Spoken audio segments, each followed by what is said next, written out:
special report. Massacre in Las Vegas. Now reporting, George Stephanopoulos. Good afternoon. We are coming on the air right now because President Trump is about to speak in Las Vegas in the aftermath of that mass shooting on Monday. There you see the command center in Las Vegas right now. The president will be surrounded by police and other first responders, elected officials as well. He spent much of the afternoon in Las Vegas. He's met with victims and their families, meeting privately with them at the hospital. Only the Secret Service in the rooms with him, along with the First Lady, Melania Trump. The president's also met with first responders. His message today, he told the people of Las Vegas, I am with you 100%. Proud of the first responders, said the fact that they got there so quickly, got to the room of Stephen Paddock so quickly, saved lives. He said it could have been far, far worse. President calling the shooter a sick and demented person. As we await the president, I'm here with our chief investigative correspondent, Brian Ross. And Brian Ross, as the president was meeting with first responders, investigators meeting with Stephen Paddock's girlfriend. That's right.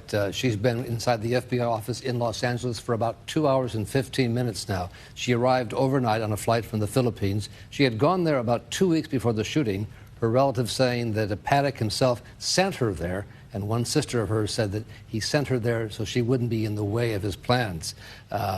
Mary Lou Denley was going to not talk with the FBI, she said, until she had a lawyer, so she's accompanied by her lawyer. Authorities hope she can unravel the mystery of the motive of this man. They're still baffled by what led him to do such a horrendous thing. One indication of the profile they're building of him is that he was a man descending into madness with some serious mental issues. And we've learned he bought 33 guns in just the last year. Exactly. He had been planning for this for some time, meticulously planning, creating kind of a stockade situation for himself in that hotel room suite.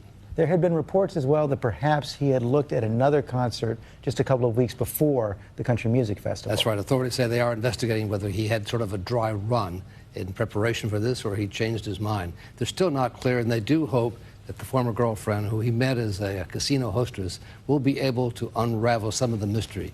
No one knew him better than she did. She's still being described as a person of interest, not a suspect. Her relatives say she has a clean conscience. That's right.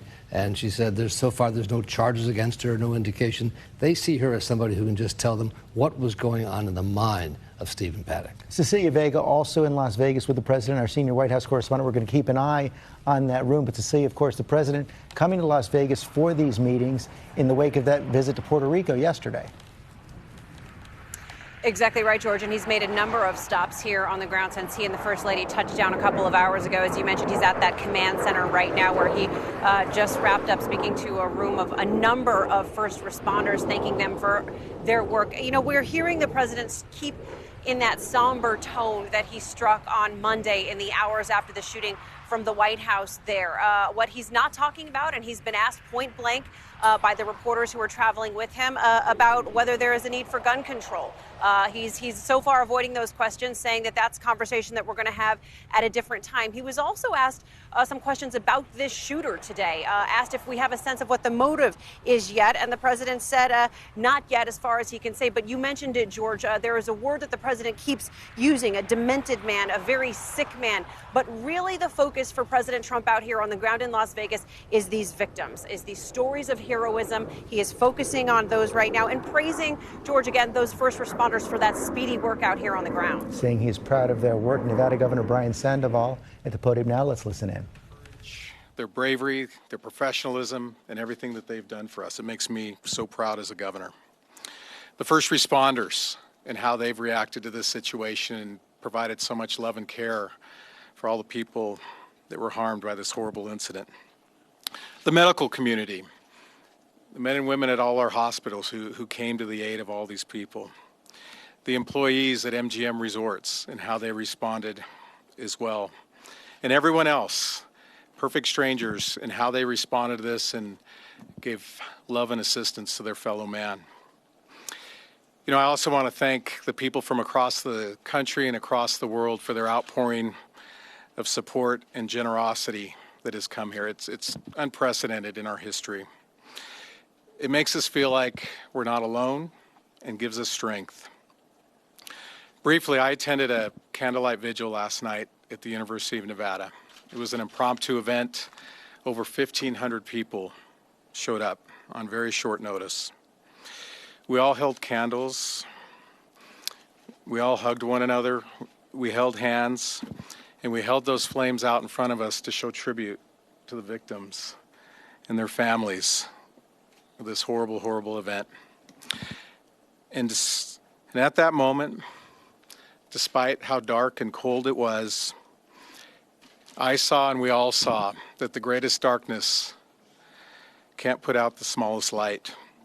And we collectively felt for the first time the first pangs of hope. We saw that despite the sadness and grief all around us, that we're resilient and that we're committed to fight and recover and begin the long process of healing. As Nevadans, we have a long history of pulling together. And yes, we're hurt badly, but we're not broken. As I said, we've seen generosity on a scale that is unprecedented in Nevada history. We know that we will never, ever forget this horrific event, but we will march forward as a family, giving each other comfort, support, and love. The future is going to come one day at a time. We all have a choice how we're going to live each day. We must be glad, we must be good, we must be brave, and we must have faith. And we will emerge as a stronger, kinder, better state and nation. So God bless the victims and their families. May they give them peace. God bless our great state, and God bless our nation, the greatest nation on earth. And with that, I'm very privileged and honored to introduce the First Lady and the President of the United States. I personally want to thank them on behalf of all the people of Nevada for taking the time to come out here and provide us their support and their comfort and everything else that they're going to bring to us. So with that, ladies and gentlemen, I'd like to introduce the President of our great nation, Donald Trump. Thank you.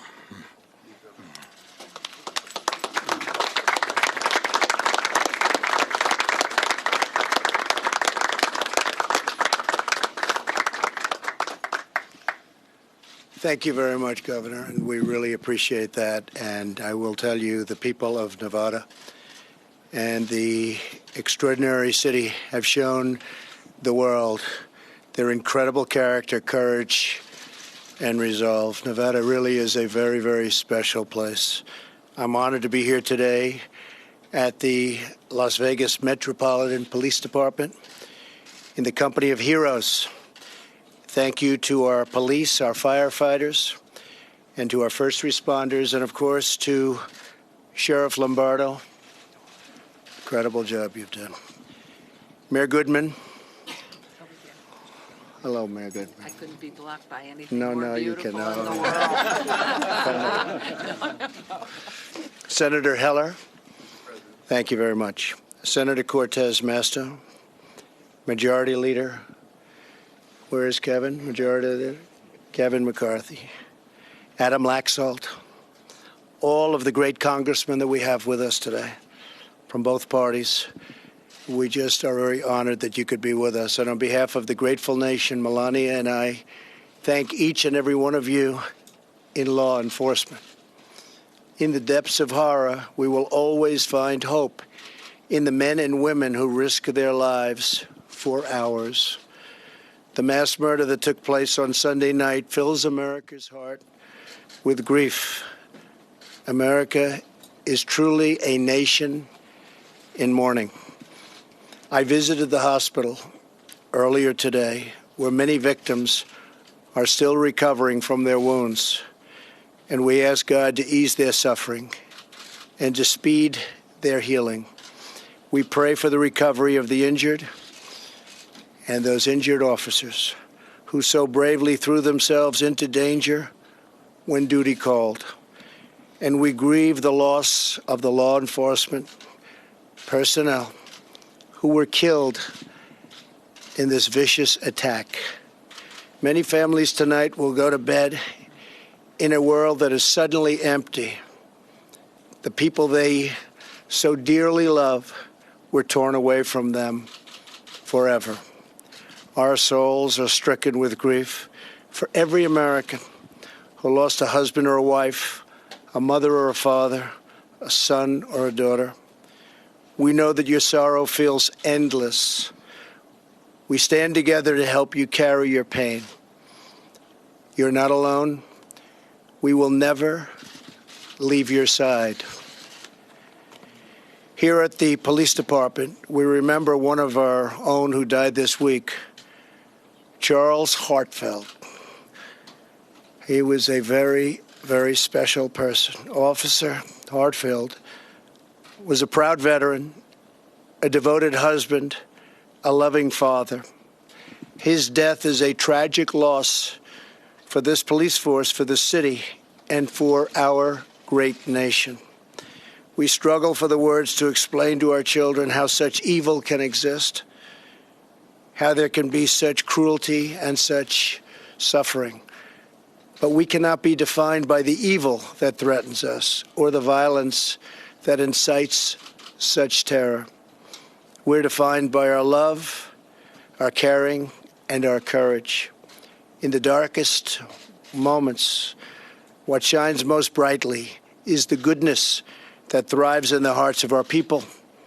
That goodness is our lighthouse, and our solace is knowledge that the souls of those who passed are now at peace in heaven.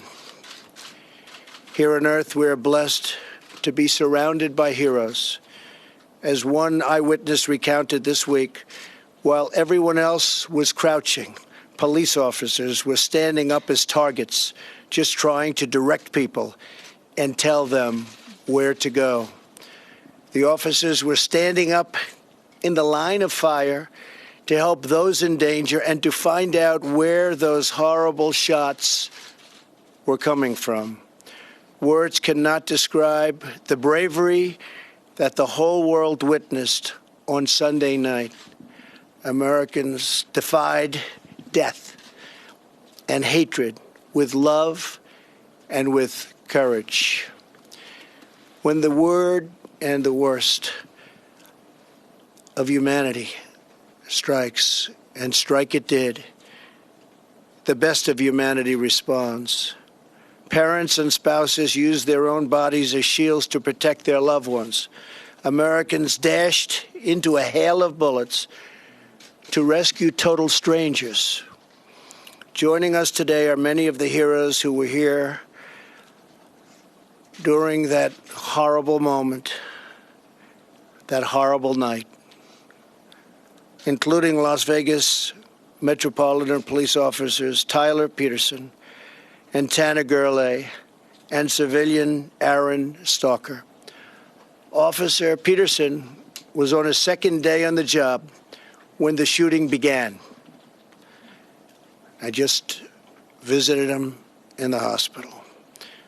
Within minutes, he joined a group of officers rushing between flying bullets to clear the fairground and save lives. Officer Gurley was off duty attending the concert. Although she was unarmed, as soon as the shooting began, she threw on a yellow police vest and began evacuating victims. And Aaron Stalker, a veteran, rushed to the scene to search for his loved ones, but when he couldn't find them, he began helping every person he could. As he recounts, we used the plastic barriers as gurneys to carry the injured to transportation. I made splints out of whatever I could find and used anything to stop the horrible bleeding. Among the wounded was the mother of Aaron's girlfriend. She is still in the hospital, and we are all pulling for her. To every hero we helped, every hero saved so many lives. And believe me, a grateful nation thanks you. The example of those whose final act was to sacrifice themselves for those they loved should inspire all of us to show more love every day for the people who grace our lives. In the months ahead, We will all have to wrestle with the horror of what has unfolded this week, but we will struggle through it together. We will endure the pain together, and we will overcome together as Americans. May God bless and watch over those who protect us. May God bring healing to the families of the wounded, the injured, and the fallen. And may God bless our great country, America. Thank you very much. Thank you. Thank you, Governor. Thank you very much. Thank you very much. Praise from the president for the first responders, Las Vegas police, firefighters, other emergency responders. Says he's in the company of heroes today. The president also offering consolation to the victims and their families. Says all of America is in mourning. The president has now been called upon to provide consolation, to be on the ground in the wake of natural disasters, in the wake of this horrible shooting. And Cecilia Vega, one of the things we saw there, a little bit different from Puerto Rico yesterday, the president sticking to that script, somber words. Yeah, and what a month it has been for this president, George, as you mentioned, coming here directly from Puerto Rico, after Texas, after Florida. And this is a very different tone that we are hearing from this president today. He says that we are a nation in mourning. This is the job of presidents. This is the consoler in chief, the comforter in chief, if you will. He says that it is in the goodness in people that is our lighthouse. So trying to inspire some hope here. And when the president and the first lady leave here in Las Vegas within the next few minutes, they will go on Air Force One and head back to the White House, George, where now the next step for this president will be to have to take on this issue of gun control. And in the last few days, this is not an issue that this White House has been willing to talk about. They say it's premature to politicize this issue while this investigation is still going on right here behind me in Las Vegas. But this is not something that he's going to be able to avoid. We saw protests by Democrats on Capitol Hill. And if the talking points that ABC News has seen that this White House is floating around right now is any indication of which way this administration might go, they say new laws won't stop madmen. So perhaps that's a sign of things to come. But certainly, this is a debate that wages on, and now it's directly in the lap of this president, George. A description of the gunman echoed by the president, calling him sick and demented. Matt Gutman, also in Las Vegas, has been there from the very start of all this early Monday morning. Matt, the president didn't say anything about the gunman in that setting right there. Right now, we have learned, though, in the last 24 hours, much more about his final 48 hours in that hotel and the meticulous planning that went into this massacre. That's right, George. We know that in addition to the 23 firearms, the thousands of rounds of ammunition, he had set up at least 2 surveillance cameras. He may have had some sort of tablet device from which he was able to monitor. And the point of those surveillance cameras was to monitor the approach of law enforcement. And clearly he saw 9 minutes into the shooting, thereabouts, when a security guard from the hotel approached the door. He shot him through the door. But that was key. Officials here are heralding that security guard is a hero, basically alerting them, telling them where the shooter was, and shortly thereafter the shooting stopped. So he is really being credited with stopping this. Now, we've also learned about his movements within the hotel. Sources telling us that he actually had gambled the night before the shooting, spending 8 hours playing high-stakes poker. Maybe not unusual for a gambler who's there for a weekend, but certainly unusual for someone who's about to perpetrate such a heinous act, George. That is an understatement, Matt Gutman. Thanks very much. Brian Ross, our chief investigative correspondent. We know a lot more now about how this was carried out. Still nothing on why. The why is still a mystery, George. Agents are stumped. They really hope that the interview that's going on right at this moment in Los Angeles with his one-time girlfriend will provide the clues they need. Brian Ross, thanks very much. I know all of you will be joining David Muir in Las Vegas tonight for World News Tonight. And all of you at home can get the latest breaking news alerts anytime by downloading the ABC News app. I'll see you tomorrow on GMA. This has been a special report from ABC News. Hi, everyone. Amna Nawaz here in New York. President Trump and First Lady Melania Trump continue their trip in Las Vegas in the wake of Sunday night's deadly shooting there, now going down in history in America as the deadliest mass shooting in modern American history. I want to bring in my colleague Mary Alice Parks down in Washington, D.C. We've been covering the president's trip there and some of the remarks he delivered earlier. And Mary Alice, just wanted to get your take on what we heard from the president there. An incredibly powerful set of remarks, a very somber President Trump. Absolutely incredible, a mournful tone. He really talked like he was grieving himself, but representing an entire nation that is clearly grieving, telling story after story of incredible bravery and courage. It was a really powerful statement. And we have Cecilia Vega, our senior White House correspondent, who's traveling with the president, joins us live from Las Vegas. Cecilia, we heard the president earlier there visiting with people who'd been injured in the hospital, saying we are with you 100%. But he's also being asked about where the conversation goes from here. Yeah, Amna, and those are questions that neither this president nor his administration are willing to tackle head on right now. You know, what we've heard from President Trump, what we've heard from Republicans like Mitch McConnell on Capitol Hill is that it's premature to be talking about gun control when this investigation is still going on right here on this block behind me. But, you know, as I was just saying, the president is going to leave here in Las Vegas. He will get on Air Force One right now within the next few minutes, and he will go back to Washington. And this isn't a debate. These are questions that he perhaps might be able to avoid answering today and yesterday and the day before, but he will not be able to avoid in the coming days. Does he support legislation to block these so-called bump fire stock accessories that go on guns that make it so much easier to fire at fast range, and this is something that Democrats are certainly pushing for. Does he believe that there should be changes in the gun laws in this country? Right now, the president says we will talk about this and we will talk about it later, but so far not answering that question. And I just want to go back to something that Mary Alice was just saying. You know, this is a different tone that we are hearing from this president here in Las Vegas, different than what we saw in Puerto Rico, where he faced some criticism for what many are saying was a lack of empathy to the victims and the survivors of that storm there. That image of the president throwing those paper towels did not go over well with many on that island. Here he's speaking directly to the first responders. He's speaking directly to those victims, to family members of those victims, and sharing these stories of heroism by name. You know, we go back to that briefing at the White House just yesterday where his press secretary was choked up in talking about, perhaps that was Monday, excuse me, but she was choked up in talking about the scene here in Las Vegas.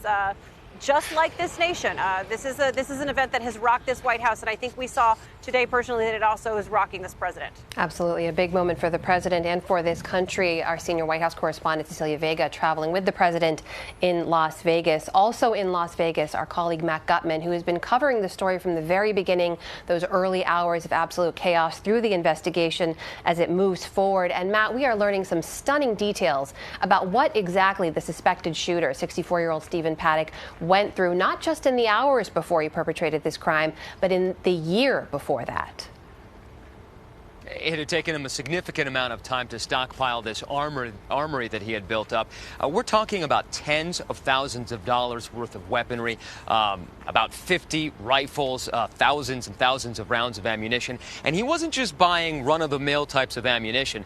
He had magazine clips able to withhold 100 rounds. Each of those costs a few $100s. And in some of the pictures that we've seen from the scene itself, you can actually see stacks of those magazines. In one frame, in fact, we had an arms expert look at the frame, and he said in one picture you're able to see 1,600 rounds of ammunition. Now, he had built that up during that weekend. He spent basically 48 hours in that hotel previous to the shooting, and we also now know that he had spent a bunch of that time gambling, at least 16 hours according to one eyewitness who said that he had been there at the slot machines playing high-stake poker round after round after round, even the night before the shooting, playing there for 8 hours straight. Now, that may not seem unusual for someone who goes to Vegas for a visit or a gambling spree, but for someone who is planning to do what this man was planning to do, it certainly does seem unusual. It also means one more thing, Amna, that he was milling around the casino. He was visible. He wasn't only shut in his room as we had previously thought,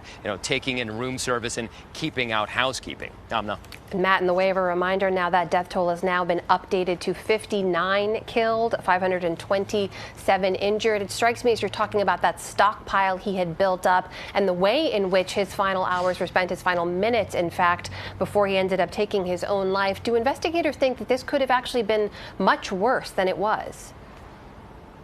It could have been, and they're heralding this security guard who probably was completely unaware of what he was going into when he approached the door where Stephen Paddock had been holed up in that luxury suite right in the corner of the Mandalay Bay Hotel. Because inside and outside of the room, Paddock had set up surveillance cameras, and he was apparently able to monitor them, perhaps on some sort of tablet device, and able to see that security guard come to the door. Now, this was about 9 or 10 minutes after the shooting began. He had already fired hundreds and hundreds of rounds into that crowd, killed pretty much everybody who would eventually die, causing those hundreds of injuries. But when that security guard approached the door, he shot him through the door, injuring the security guard in the leg. That guard retreated, but he was able to provide crucial intelligence for SWAT teams and law enforcement who were then coming in after him, telling them where this man was, the kind of weaponry he allegedly had, and the fact that he was able to somehow discern that he was on the other side of that door. And it was about 10, 11 minutes after the shooting began that it completely stopped. And that's why he's being heralded as a hero, possibly having spooked Stephen Paddock, because after that shooting stopped, it didn't start again. And that's what gave the SWAT team the time to sort of settle down, figure out a plan of attack, and then move in, breach the door. And then when they finally got into that luxury suite, they found Stephen Paddock dead on the floor. He had already killed himself. But those were crucial moments. Now, we're still trying to get a little bit more about the timeline, how long exactly it took the SWAT team to go in, and what Stephen Paddock was doing in that interim period between when the guard got to his room and when that door was finally breached. All we know is that at some point between those two time periods, he killed himself. Amna. Incredible details there from Matt Gutman on the ground in Las Vegas. Thanks, Matt. I want to bring in now my colleague Mike Levine, who's been following the investigation from down in Washington, D.C. Obviously, this is being looked at, Mike, from a number of different angles, but key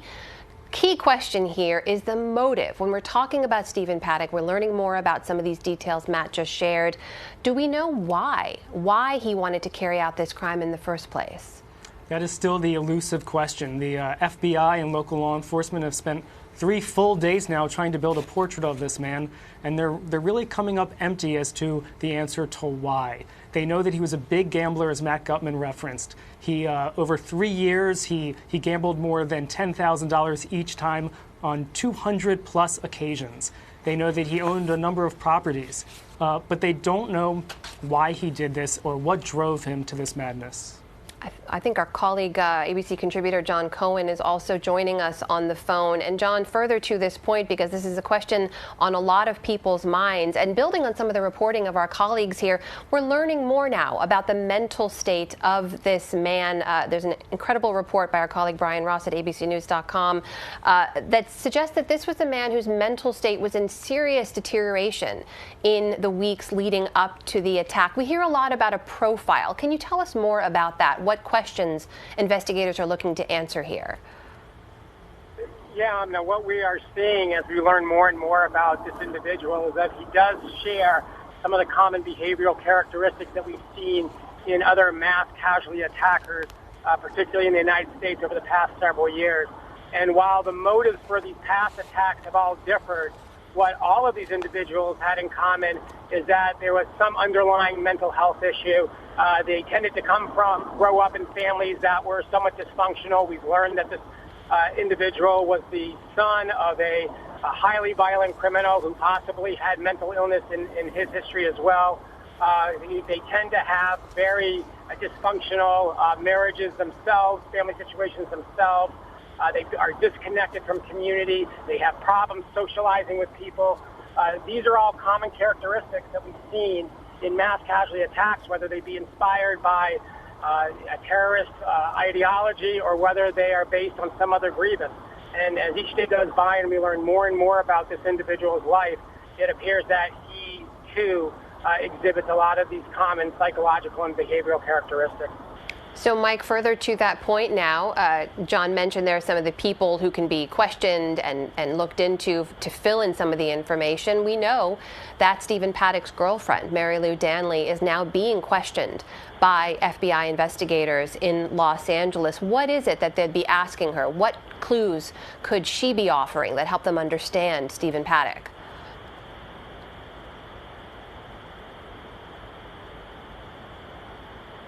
Mike Levine, are you still with us? That was to you. Can you hear me, Amna? Yes, I can. Go ahead. Okay. Can you hear me, Amna? Yes, I can. Mike, can you hear me? Did you hear my question? Yes. So to investigators, the girlfriend is really one of the key pieces here. She would be able to answer what Stephen Paddock was thinking, what he was doing in those days leading up. And it's not only the days, it's the weeks, the months, the years. How did he change over those years? What was he interested in? What was he starting to read? What was he complaining about? What was he getting angry about? You heard the president during his remarks just now talk about hatred, that hatred was one of the underlying things that led to this massacre. And what did Stephen Paddock hate so much? You know, Mary Alice, one of the other things President Trump talked about there, or rather did not address there, was this issue that this has clearly sparked a national conversation about once again, that every time we face one of these mass casualty shootings, we talk about what can be done to prevent them moving forward. And we haven't heard it yet. We don't know if we'll hear it in the future. Cecilia touched on this briefly about where the White House is coming in their approach, but there are certain steps already being taken in terms of gun control, in terms of additional legislation. Where is that conversation on Capitol Hill, and does it have any chance of moving forward this time? I think different parts, possible small gun safety measures could be taken up on Capitol Hill. We're seeing a number of Republican senators saying that they are willing and eager to maybe even eager to have a hearing on that bump stock technology. It's interesting to see Republicans wanting and open to having any hearing or debate on any gun control measures. I mean, frankly, that has just not been something they've been willing to do in the past. But I think that even Republican lawmakers were really shocked by the power of that technology. A lot of them admitting that they didn't even know something like that existed. I think a lot of Americans didn't know that you could just buy something over the counter online for not that much, for a few $100s, that could transform a weapon like that. So I think that it's possible that very targeted legislation on an issue like that could be taken up. And I think that Cecilia, like you mentioned, I think Cecilia was exactly right that the president can say that he does not want to talk about these issues now, but he's coming back to Washington where everyone is talking about these issues and where you have just so many Americans calling their members of Congress saying enough is enough at some point. What are we doing to prevent these kinds of acts of violence from happening again? And Mary Alice, at the same time, we have Senate leadership, the Republican leadership, they're saying this is not a legislative priority for them moving forward. And also happening at the same time, we have the first Republican congressional member saying, you know, I didn't know about these bump stocks. As I learned more about them, I could probably see myself getting behind these, or behind the ban for these. This is a Republican congressman from Texas. So what would it take? Is there any idea of what it would take to sway some of the opinion of those members of Capitol Hill to say, okay, this is something we're actually going to take up. This is the event that makes us move forward? Probably meetings with law enforcement. I can see that making a big difference. If you have police officers there in Las Vegas saying that this kind of technology really increased just the violence and really made that shooter even more deadly, I could see that making a big difference for Republican lawmakers. You know, Republicans pride themselves on being sort of the party of law enforcement, but also, you know, the things that sway all politicians when their constituents speak up. You know, if constituents are calling, if they show up at their offices, they show up at town halls, frustrated and angry, then that can make a real difference. You know, I've seen that at town halls that I've been to, seen mothers stand up in the back of town halls and say, I hunt, but that doesn't mean I'm okay with the idea that there could be guns in my kids' schools. So I think if there starts to be a conversation on a local level, that can make a big difference and can start to sway Republicans' minds and can start to spur a conversation here in Washington.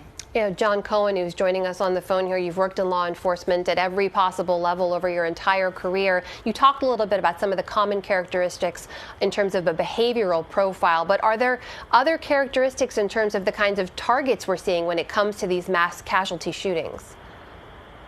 Yeah, I mean, what we're saying is that terrorists and other mass casualty attackers are increasingly turning to so-called soft targets, places that are open to the public, places that are intended to attract large numbers of people, a sport venue, a nightclub, a hotel, a transportation hub, a concert. And they're selecting these targets because they are very difficult to secure. And as we learned here, even in a city that's very experienced in handling security at these types of events, even at an event where there was good perimeter security and internal security, an imaginative-driven attacker will find a way to conduct a successful attack. So, John, the question on everyone's mind in that case is, can anything be done to protect these so-called soft targets? Because this is essentially where Americans spend all their time. You're in the grocery stores, you're in a concert, you're going to school, you're going to a nightclub. These are just places that people spend all their time. If nothing can be done to protect those, then how should Americans feel safe? Well, there's a few answers to your question. We'll have to take what we've learned from this attack and incorporate that into our security planning. I think in some of their early statements, Las Vegas police indicated that as part of their risk assessment and security practices, they didn't incorporate the idea of a sniper-like attack from a surrounding building at a high level. Obviously now those who are responsible for protecting these types of events will have to take that into consideration. And in fact, in Maryland, we just heard that the Maryland Stadium Authority has just instructed the professional sports teams to reevaluate security around sports venues based on this attack. But preventing these types of attacks really takes place at the community level. And we really need to do more to educate the public about what to look for and to report to law enforcement or other authorities when they see behaviors that are consistent with somebody who may be going down the path towards committing one of these types of attacks. We also have to ensure law enforcement is trained to recognize those signs because, the people that we see doing these attacks now, they're not behaving like traditional terrorists. They're not behaving like traditional, people who we saw in the past who have conducted these types of attacks. So we need to train police to recognize these types of attackers more effectively. And then finally, the public needs to be prepared. Unfortunately, where we are in life today, we're seeing an increase in these types of attacks. People need not stay in their home and be afraid. They need to go out. They need to live their lives. But they need to be aware. They need to be vigilant. They need to report suspicious activities to local police. They need to be aware of their surroundings. They need to take note of where exits are. And the best way to get to an exit should they, unfortunately, God forbid, find themselves in the midst of this type of incident. Mike Levine, I'm going to give the last question to you here because regardless of where we go forward on law enforcement or legislation or as a country, Stephen Paddock as a man will go down in history, for now at least, as the perpetrator of the deadliest mass shooting in American modern history. Is there anything that's come up in the investigation so far? Because this was a man with no criminal history. Is there anything that's come up so far that leads people to believe there was a reason for him to have been flagged earlier? Or are we just not there yet? I think we're not there yet. There were these 200 reports I referenced earlier that were filed with the Treasury Department showing that he had made financial transactions, 200 of them over 3 years at casinos. But those are fairly routine. Those do not necessarily imply anything suspicious. So I really haven't heard of anything where law enforcement could have tagged in on this guy earlier. And the questions there remain, a lot to be answered there in Las Vegas, in Washington, and around the country. Mike Levine, Mary Alice Parks, and John Cohen, thanks for being with us. Thanks to you for watching as well. You can head over to abcnews.com anytime for continuing coverage of this story and others, or download the ABC News app. Get all the breaking news headlines right to your phone. For now, I'm Amna Nawaz, and I'll see you back here soon.